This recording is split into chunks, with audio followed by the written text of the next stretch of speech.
Recent যে result বের হলো আইসিএসসি বোর্ডের, সেই রেজাল্টে পশ্চিমবঙ্গের দুই কন্যা ইন্ডিয়ার মধ্যে প্রথম স্থান অধিকার করেছে, আরো অনেকের মতো।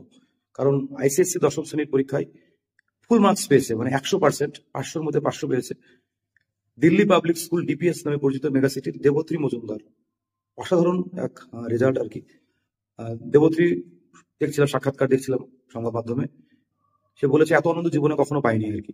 এবং তার কোনো প্রাইভেট টিউটর ছিল না, বাবা মা দুজনেই যাদবপুর ইউনিভার্সিটির সিভিল ইঞ্জিনিয়ারিং বিভাগের প্রাক্তনী, এবং সে ভবিষ্যতে ইঞ্জিনিয়ারিং নিয়েই পড়তে চায়।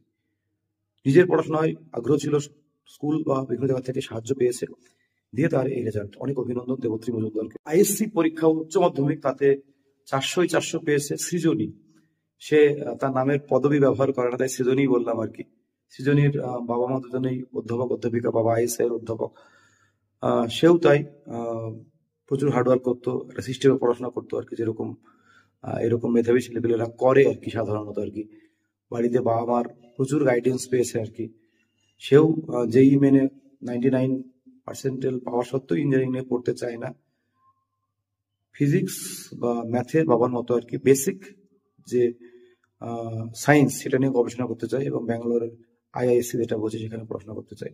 অনেক অভিনন্দন।